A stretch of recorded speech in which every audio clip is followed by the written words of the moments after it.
Alhamdulillah, wa salatu wa salamu ala rasulillah, wa ala alihi wa sahbihi wa mawalah, amma ba'd. Mon intervention aujourd'hui sera, Inch'Allah, autour de ce qu'on appelle Tarqi' as-Salat. Sachez, rahimakumullah, que Tarqi' as-Salat, quand les savants parlent de réparation de la prière, ils visent deux choses. La distraction dans la prière et celui qui arrive en retard dans une prière collective.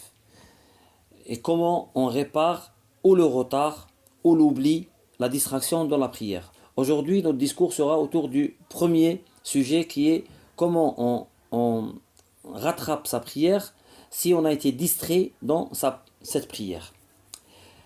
Quand on est distrait dans la prière, ce qu'on appelle sahw, la distraction, quand on est distrait, ou alors on oublie quelque chose dans la prière, ou alors on rajoute quelque chose dans notre prière, ou alors des fois on doute. On ne sait pas si on a rajouté ou si on a omis quelque chose. On ne sait pas si on est dans la troisième rak'at ou dans la deuxième rak'at. Et comment on réagit, comment on fait dans ces trois cas. On va commencer par le premier cas qui est le rajout. Au fait, le rajout, quand on rajoute quelque chose dans notre prière et qui fait partie de la prière, c'est-à-dire on rajoute quelque chose qui fait partie de la prière. On ne va pas rajouter quelque chose qui est à l'extérieur de la prière. D'accord? Si on a trop parlé dans sa prière, si on s'est trop bougé dans la prière, ça ne se répare pas. Mais imaginons que quelqu'un a rajouté quelque chose dans la prière. Comment on peut rajouter quelque chose dans la prière? On peut par exemple rajouter un rak'a. On est distrait. On est dans Salat al-Dhuhr par exemple. Et dans sa dernière rak'at, les derniers sujoud, au lieu de s'asseoir pour faire sa tahiyya et faire salam, on est distrait. Ce qu'on fait, on se relève pensant être dans la troisième et au fait, ou dans la quatrième, et au fait on s'est relevé pour la cinquième. Et ça, ou alors on fait la prière tout seul et on se rencontre tout seul, ou alors on fait la prière pour les gens, c'est-à-dire on est imam, et là c'est les gens qui vont faire des tasbih pour nous dire qu'au fait on a rajouté quelque chose. Et dans ce cas-là, qu'est-ce qu'on fait? On arrête ce qu'on est en train de faire, on s'assoit, on fait tahiyya, on fait salam, et après salam, on fait deux prosternations, comme les prosternations de la prière. Et une fois qu'on a fini la prosternation, on a le choix. Ou alors on fait tahiyya et on fait salam, ou alors on fait salam sans tahiyya. Attention, quand on rajoute quelque chose dans la prière, du moment où on se rend compte, ou alors qu'on nous le fait comprendre, il faut s'arrêter, il ne faut pas continuer. Si on continue, la prière est annulée. Du moment où on se rend compte, il faut arrêter ce rajout et s'asseoir et finir sa prière. Donc, on a vu le rajout, par exemple, du raka. On peut aussi faire le contraire, rajouter, par exemple, une tahiyya. Par exemple, quelqu'un qui fait, par exemple, salat l'isha, par exemple, il fait les deux premières rak'at, normalement, il fait tahiyya, il se relève pour faire la troisième rak'at, et il finit sa troisième rak'at, le sujoud de la troisième rak'at. Au lieu de se lever pour la quatrième, il pense qu'il a fini, il s'assoit, il est en train de faire tahiyya, et puis, ou, comme on a dit tout à l'heure, ou il se rend compte par lui-même, ou alors on le lui dit, et dans ce cas-là, il arrête sa tahiyya et il se lève. Il se lève pour faire la quatrième rak'a, il fait la quatrième rak'a jusqu'à la fin, il fait tahiyya, salam, et après ça, il fait deux prosternations pour réparer sa prière. J'espère que ça a été clair. Maintenant, le deuxième sujet, c'est quand on oublie quelque chose dans la prière. Et ce sujet, il a deux portes. C'est-à-dire, on y rentre par deux portes. Ou alors, on oublie un pilier de la prière, ou alors, on oublie une sunna de la prière. Et les piliers de la prière ne se rattrapent pas avec des prosternations. Les piliers de la prière, on verra, je lui ferai, Inch'Allah, une intervention plus tard. Les piliers de la prière se réparent, ou alors on a le temps et on revient à ce pilier, ou alors c'est toute la rak'at qui est annulée, ou alors même toute la prière qui est annulée. Ça ne se rattrape pas. Donc, ce qui se rattrape dans l'oubli, c'est ce qu'on appelle les sunnas, les obligations. Et le sunnah dans nos prières sont ce qu'on récite après al-Fatiha. Quand on fait tashahhud, le fait de s'asseoir pour faire ce tashahhud, le premier. Quand on fait le deuxième tashahhud, le fait de s'asseoir pour faire ce deuxième tashahhud. Quand on dit Sami Allahu liman hamidah, quand on dit Allahu Akbar pour passer d'un pilier à l'autre, je ne parle pas de la première Allahu Akbar qui est takbir, ça c'est un pilier. Non, après celui-là, quand on dit Allahu Akbar pour passer par exemple de sujoud à un autre sujoud, ou de sujoud à ruku, ou de ruku à sujoud, et ainsi de suite. Ça, si on a oublié, et si on se rend compte dans sa prière, avant de finir sa prière, les deux prosternations, on les fait avant salam. C'est-à-dire, quand on a fini la prière, avant de dire salam alaikum, on fait deux sujoud. Un exemple, pour les exemples, pour ça que ça soit clair. Par exemple, imaginons que moi je suis en train de faire salat al-subh.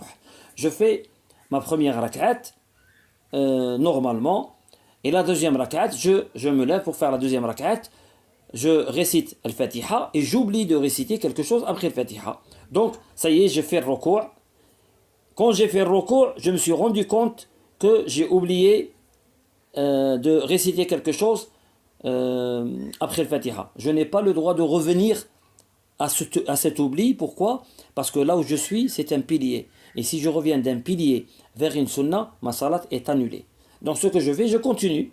Je me suis rendu compte, mais je continue de faire ma prière. Je finis cette rak'at, je fais tahiyya, et avant de faire salam, avant de le faire, je fais deux prosternations, et après, je fais salam. Et comme ça, j'aurai réparé ma prière.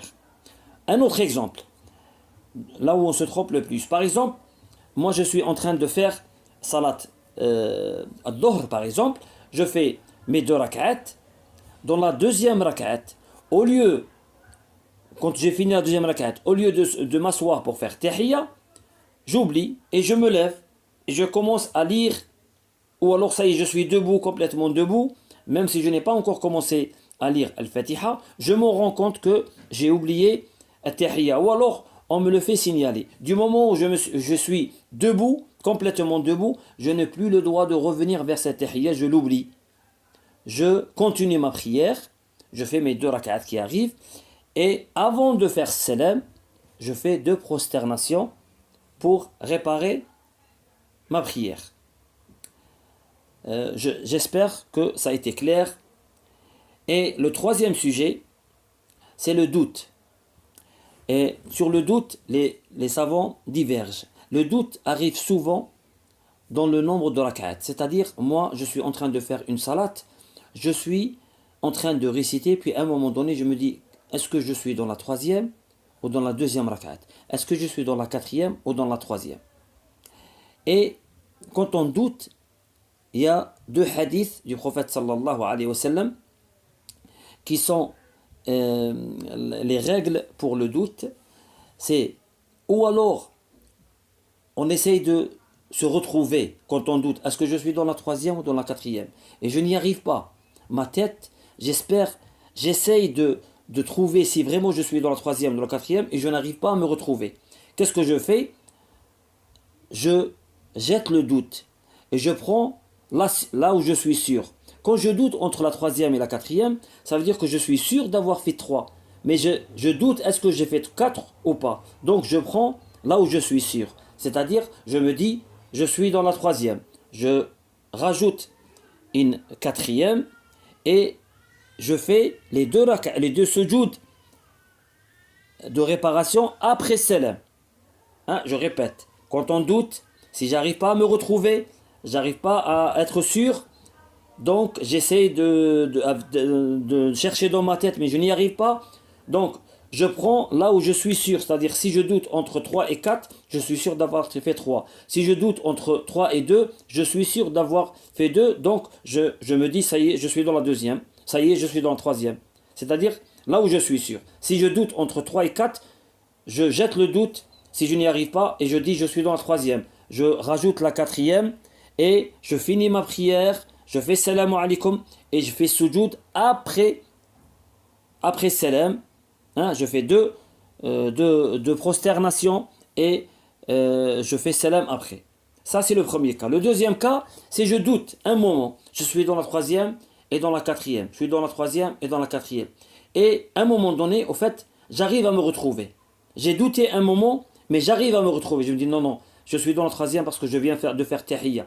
Ou quelque chose qui va me rappeler que je suis vraiment dans le bon sens. C'est-à-dire, je sais que je suis dans la quatrième ou dans la troisième. Je ne doute plus. J'ai douté un moment, mais maintenant je suis sûr d'être ou dans la troisième ou dans la quatrième. Dans ce cas-là, ce que je fais, je continue, je jette le doute, je prends là où mon assurance à moi, c'est-à-dire si je suis sûr d'être dans la quatrième, je continue ma prière et vers la fin, je fais 2 prosternations avant salam. J'espère que j'ai été clair. Je sais que ce sujet est un peu difficile, mais si vraiment ça n'a pas été clair, je peux le refaire et prendre plus de temps. C'était juste pour que vous sachiez ça, mais s'il le faut, je prendrai un peu plus de temps et plus d'exemples pour que ça soit clair pour tout le monde. اللهم صل وسلم وبارك على سيد خلق محمد وعلى آله وصحبه والتابعين وآخر دعوانا أن الحمد لله رب العالمين.